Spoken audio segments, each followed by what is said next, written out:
Olá pessoal, olá a todas as mães. Olha o título do vídeo, meu bebê nasceu e agora? Então assim, é realmente um momento muito especial, mas que também traz muitas dúvidas, principalmente as mães de primeira viagem, né? Mas a todas as mães sempre, cada nascimento gera dúvidas, mesmo já tendo outros filhos, né? Então, a gente vai tentar expor algumas dessas dúvidas mais frequentes e, é, e descomplicar esse assunto, né? Bom, no início, né, o bebê nasceu, né, ele logo vai ser colocado ao peito materno, ao seio materno, né? Geralmente, no início, as mamadas são muito prolongadas, né? O leite ainda está descendo, ainda tem pouco leite no peito, e o bebê costuma sugar essa mama por ter períodos longos, né? Quanto tempo que um bebê demora para sugar uma mama? Quanto tempo é suficiente para ele sugar uma mama? Olha, com cerca de 20 minutos ou menos, um bebê já tem um tempo suficiente para sugar o leite de uma mama, mesmo se essa mama tivesse bem cheia, tá? Então, assim, as mamadas costumam ser rapidinhas numa mama que está bem farta, o bebê costuma mamar rapidão, né? Bem rápido. Então, assim, de início, quando tem aquelas mamadas muito longas, muito prolongadas, o ideal, você, mãe, é deixar 20 minutos em cada mama, né? Se após isso o bebê ainda tiver com fome, ainda tiver querendo mamar, aí o ideal é a gente complementar com as fórmulas infantis, né, propostas pelo pediatra, pelo pediatra que acompanha, pela maternidade, né? E essas fórmulas, quanto que a gente deve dar, né, para o bebê? Bom, aí o ideal é dar até deixar resto, tá? O ideal é dar até deixar resto, né? Muitas vezes a mãe sai da maternidade com a orientação de dar 30 ml de fórmula infantil, né? E realmente o bebê fica inquieto, fica irritado, pois o bebê mama mais, né? Muitas vezes ele falta ali um volume de leite satisfatório, né? Então dê a fórmula infantil até seu bebê deixar resto, certo? Muitas vezes no copinho, é difícil você dar no copinho, né? Quando a gente olha as auxiliares de enfermagem lá do berçário dando o leite no copinho, parece muito fácil, né? Mas quando a gente vai fazer é bem difícil. Então, a gente sabe que as mamadeiras não são a melhor escolha para o bebê, mas de início um bebê que não está recebendo ainda o leite materno suficiente, você deve usar a mamadeira mesmo para não correr o risco desse bebê ficar com baixa ingestão de leite, desidratar, desnutrir, né? Tá bom? Aí vem outra dúvida muito frequente das mães: quanto tempo que eu coloco para rotar, né? Olha, você pode deixar para rotar uns 20 minutinhos, ou até um pouquinho menos, né? Isso já é tempo suficiente para o gás que está no estômago do bebê subir e aí ele arrota. Mesmo que um bebê arrote, quando você acabou de elevar ele arrotou, mesmo assim você deixa uns 15 minutinhos para ajudar a descer um pouquinho o leite, né? Agora, se um bebê, você ficou ali 15, 20 minutinhos com ele, né, na posição elevada, e ele não arrotou, isso já foi tempo suficiente para que o arroto ocorresse, então não precisa se preocupar, você já pode deitar o bebê, tá? Os bebês, quando a gente coloca o rostinho deles virado para o nosso tórax, eles costumam ter um reflexo de busca. Então é aquele bebê que fica buscando a mama, né, que fica inquieto, tá? Então assim, na hora de colocar o bebê para rotar, uma coisa que a gente pode estar fazendo é colocar ele numa posição em que ele fique inclinado, porém não com a face encostada no seu tórax, né? Então pode colocar ele de frente, certo? Inclinar ele no colo, né? Tá? Então ele fica mais calmo assim, certo? E na hora de deitar o bebê, a posição recomendada é de barriguinha para cima, tá? Nunca de barriguinha para baixo, certo? Até de ladinho, se o bebê estiver bem apoiadinho no ninho, a gente pode colocar também, tá bom? Bom, como de início, né, mesmo o bebê pegando bem, mas principalmente naqueles casos que o bebê tem uma pega inadequada, ocorre muito frequentemente a fissura do mamilo, né? E isso é uma coisa muito ruim, né, que acontece e é muito frequente, né? É muito ruim porque dói muito, né? É muito ruim porque atrapalha bastante a amamentação, né? Então, assim, mesmo quando o bebê pega bem, né, não dá para a gente falar que sempre a pega é inadequada. Eu vejo muitas mães que o bebê está com a pega perfeita, mas devido às mamadas prolongadas, às mamadas frequentes das primeiras semanas, muitas vezes o mamilo não aguenta e acaba fissurando, acaba traumatizando, né? Então, assim, isso dói bastante, né? E pode atrapalhar um pouquinho a amamentação. Por isso é bom a gente dar algumas recomendações aí, né? O ideal é sempre a gente deixar esse mamilo que está fissurado, ou até mesmo um mamilo que não está fissurado, né, para prevenir uma possível fissura, deixar bem sequinho, né, esses mamilos, certo? Então, assim, quando a gente usa o absorvente, pode ser usado, as mães gostam de usar absorvente para não cair leite na roupa, né, tal. Mas tomar cuidado, porque esse absorvente ele precisa ser trocado com frequência, porque o leite vai estar ali, né, vai estar umedecendo a mama, certo? Então isso pode predispor, uma mama úmida ali, pode predispor a um mamilo fissurar com mais facilidade, certo? Então, assim, tem as conchas também, né? As conchas, elas podem ser utilizadas com o fim de deixar um mamilo, uma areola, um mamilo mais seco, né? Mais ventilado, certo? Só que a gente tem que tomar cuidado com aqueles casos em que o formato da mama, o volume da mama, né, fazem com que essas conchas, elas tracionem muito o bico do peito, né? E então se sentir desconforto não é a melhor opção também, tá? Tem aquela mãe que, principalmente a mãe de primeira viagem, né, quando tem o primeiro filho, é comum a mãe querer limpar tudo com muita frequência, né? Tudo pode ter uma contaminação, tudo pode gerar, né, aquele medo, né, de que o bebê pegue uma doença, uma contaminação. Então, assim, tem as mães que gostam, que limpam, né, muito o peito antes da mamada, né? Isso geralmente tira a proteção natural da pele do seio, né? E pode predispor também aí a fissuras, né, no mamilo, tá? Então, assim, não precisa limpar seu seio com muita frequência, certo? Porque ali já é uma área limpa, né, ok? Quando tem fissura de mamilos, a gente pode usar a lanolina, né? A lanolina, ela é uma substância que não tem problema, né, o bebê colocar a boca depois nela, tá? Isso não atrapalha, ela não costuma ser tóxica, não é tóxica, e não costuma ter gosto, assim, que interfira na mamada. Então, você não precisa ficar tirando essa lanolina do peito depois a cada mamada, certo?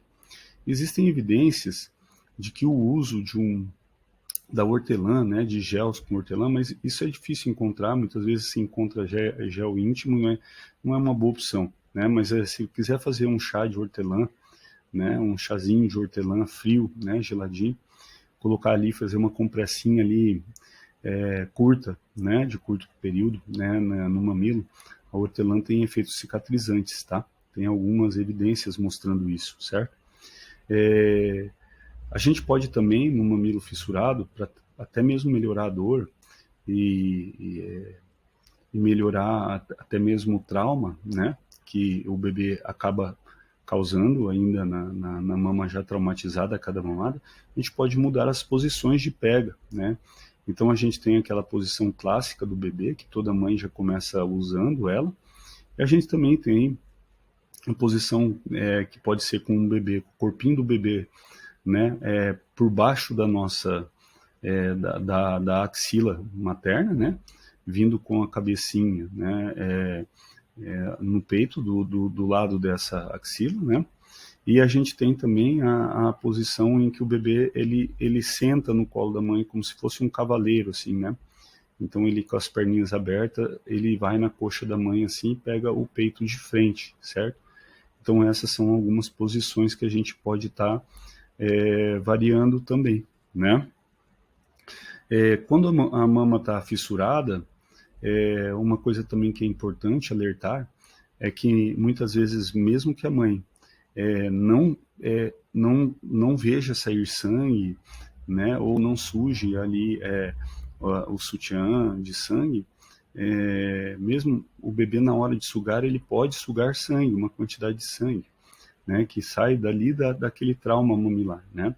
Então aí isso pode acontecer do bebê regurgitar, do bebê gorfar, né, esse sangue, e isso assusta muito os pais. Então, lembrar que uma mama que está doendo, uma mama que está fissurada, pode sangrar durante a mamada, tá? Bom, os bebês, né, eles, é, eles desde o início, eles devem fazer a primeira evacuação já ali num período de 48 horas, tá? Então, o bebê que não evacua do nascimento até 48 horas, a gente deve alertar, avisar o pediatra, né? Porque isso deve ocorrer nesse prazo. Bom, as evacuações do bebê são muito variáveis, né? Eles costumam fazer o cocô várias vezes, a cada mamada, muitas vezes até, né? E o cocô deles é mole, né? Sempre mais molinho, assim, como se fosse uma diarreazinha, né? Então é aquele cocô amolecido, né? Com aquele gruminho, né? Aqueles grumos, né? Parecendo uma coalhadinha, né? Como se fosse aqueles doces de leite coalhados, sabe? E a cor vai do amarelo para o verde. Então, o bebê pode ter um cocô que é um amarelo gema mesmo, um amarelinho, né? Mostarda, e pode ter também um cocô que seja um verde claro, tipo grama, assim, ou um verde bem escuro, tipo musgo, né? Um verde musgo, certo? Isso pode ser, e isso é uma variação normal, né? Então, assim, caso o seu bebê faça um cocô bem verde, não precisa se assustar, isso é normal. Só que precisa ter um pouco de cuidado com esse cocô verde, pois esse cocô verde ele contém, né, sais biliares, e esses sais biliares agridem mais a pele, então causam mais assaduras, né, no bebê. Então temos que caprichar aí nas pomadas de assadura, certo? A frequência também oscila bastante, né? O que é mais comum é os bebês fazerem várias vezes, né? Mas tem aquele bebê que começa fazendo várias vezes e depois acaba fazendo uma vez por dia, duas vezes, acaba pulando dias sem fazer, né? Então o bebê pode pular dias sem fazer o cocô, né? Ele pode chegar até uma semana sem fazer o cocô, contanto que você continue ouvindo o som do intestino dele, que você continue, que ele continue mamando bem, que ele não distenda a barriguinha. Então, tudo isso mostra que está tudo bem e que é normal ele não estar fazendo cocô aí durante alguns dias, né? Só que tem aquele bebê que demora muito para fazer o cocô e os pais ficam muito ansiosos com isso, né? E geralmente o bebê fica mais inquieto, né? Então, nesses casos, a gente pode usar um estímulo retal com um supositório de glicerina, tá? Então, você, mãe, pai, quando o bebê demora muito para fazer o cocô, ele está muito irritado, o que a gente pode fazer? Pega um supositório de glicerina infantil, introduz a pontinha desse supositório no ânus do bebê, só a pontinha muitas vezes já é suficiente, dá uma rodadinha ali nele, isso estimula terminações no canal anal e faz com que o bebê relaxe o ânus e só isso às vezes já faz o bebê evacuar. Se não evacuar, você pode colocar o supositório de glicerina lá e deixar uns minutinhos que ele vai fazer o cocô, ok? Mas isso você deve esperar o máximo que conseguir, tá? Porque geralmente eles fazem sem isso, ok? Bom, a gente falou do ruído da barriguinha dos bebês, né? Isso também é uma coisa que preocupa os pais, que muitas vezes é interpretado como cólicas, né? Então, assim, o bebê pode, né, ele pode e deve fazer bastante ruído no intestino, né? Então é aquele ruído que você ouve, né? A cada mamada, então, fica mais alto, né? E o bebê também solta bastante pum, solta bastante gases, né? Isso é normal, o bebê tem bastante gás no intestino. E com as fórmulas, principalmente, esses puns costumam ser bem fétidos, né? Bem fedidos. Os pais costumam falar, nossa, ele faz pum igual de adulto, né? Isso é normal, né? É só a questão ali de coisas que estão dentro da fórmula, de uma colonização ainda intestinal que está acontecendo ainda, né? Então não se preocupe, tá? Bom, para prevenir assaduras, né? É importante, né, a gente usar uma pomadinha, tá, de assadura. Cada troca de fraldas, após limpar o bebê, usar a pomadinha de assadura. Eu recomendo a pomada Bepantol, né? É um nome comercial aí, mas não estou fazendo propaganda, mas é uma pomada muito comum, né? Ela tem lanolina e tem a vitamina B5, que é um cicatrizante, tá? Então ela é muito boa, né? Não é muito aderente, fácil de limpar, ok? Outra questão é assim, né? As mães sempre perguntam, posso usar lencinho umedecido fora de casa? Olha, pode, não tem problema nenhum, tá? Mas dentro de casa você vai usar o algodão, né, úmido, certo? E você pode colocar uma pequena quantidade de sabonete, né? Uma gotinha de sabonete líquido ali e depois limpar com o algodão sem o sabonete, né? E aí a tela ficou um pouquinho coberta aí com a minha imagem, né? Mas assim, banhos de água morna, né? Aquela questão de, na verdade, não banho, né? Na verdade, trocar o bebê, né? Usar água morna para limpar o bumbum, não é uma boa coisa. O ideal é a gente usar água em temperatura ambiente, pois geralmente assim, a água morna ela tira a oleosidade da pele e pode predispor às assaduras, tá bem? Bom, vacinas, né? Quando o bebê nasce, tá? Já na maternidade, pelo menos aqui no estado de São Paulo, é feito a hepatite B, né? Então o bebê já recebe dentro do hospital a vacina hepatite B, né? E aí, após a alta da maternidade, a gente deve fazer o quanto antes, né? Os pais, as mamães aí, os pais que vão ler sobre o assunto, vão ver lá, né, que a vacina BCG deve ser feita até 30 dias, mas o ideal é que a gente faça assim que sair da maternidade, né, o quanto antes, certo? A vacina BCG, ela protege contra formas graves de tuberculose, é uma vacina bem importante, é uma vacina que é feita bem superficial na pele, tá? Ela é intradérmica, né? Então é uma vacina que, quando aplicada ali, ela pode vazar um pouquinho, tá? Isso também preocupa os pais. Nossa, a hora que a moça aplicou lá, a vacina vazou, né? A vacina vazou. Será que ela aplicou certo? Será que fez? Não, não, tá certo. Pode vazar um pouco mesmo, né? Essa vacina ela não causa febre, ela não causa reação, tá? Ela, assim, reações indesejáveis de início não causa, né? A reação clássica que ela pode causar é formar uma pápulazinha, que é um carocinho vermelho, que depois evolui para uma pústula, como se fosse um furúnculo, né? Depois esse furúnculo vaza um puizinho, e aí forma uma casquinha e uma cicatriz, né?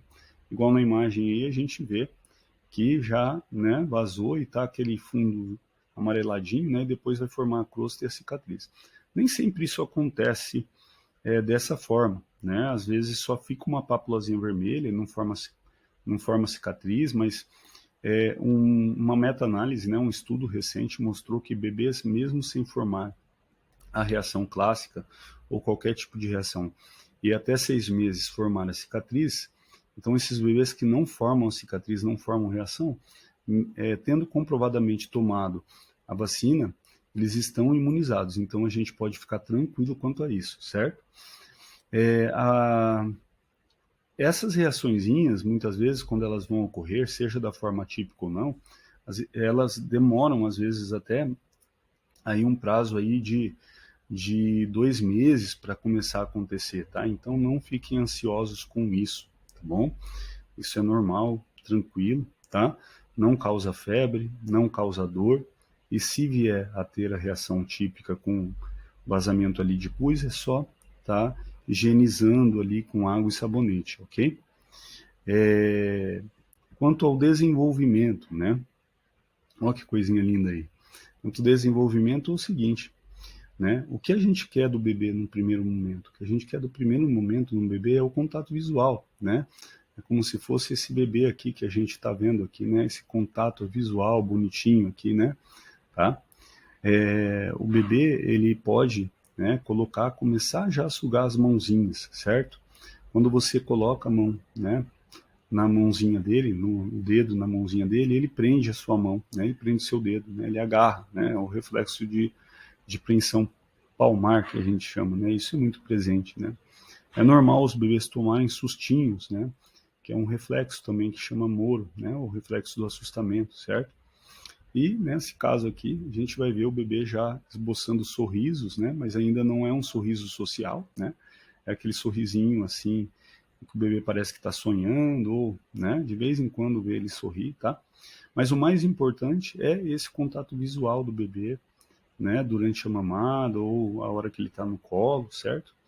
E o contato visual também, ele também ocorre assim, ele explora um pouquinho o que está em volta dele com os olhos, sem virar muito a cabeça, mas já olhando para o ambiente, tá? Então é isso que a gente espera dele, ok? Muitos pais falam assim, nossa, é normal o bebê ser muito sonolento, é normal, ele não acorda, daí chega à noite, ele fica resmungando, né? Então os bebês, geralmente, o primeiro comportamento do bebê, até 14 dias, o bebê geralmente é mais sonolentão, assim, né? Depois ele dá um start e começa a botar o ritmo dele, né? A mostrar o ritmo dele, né? Então, assim, os bebês, no primeiro mês, principalmente, eles costumam dormir, assim, muito durante o dia, né? E à noite eles ficam emitindo sons, né, grunhidos, né? E isso preocupa muito os pais, né? Ah, será que ele está com cólica? Será que ele está sofrendo? Ele está gemendo, tadinho? Será que ele está, né?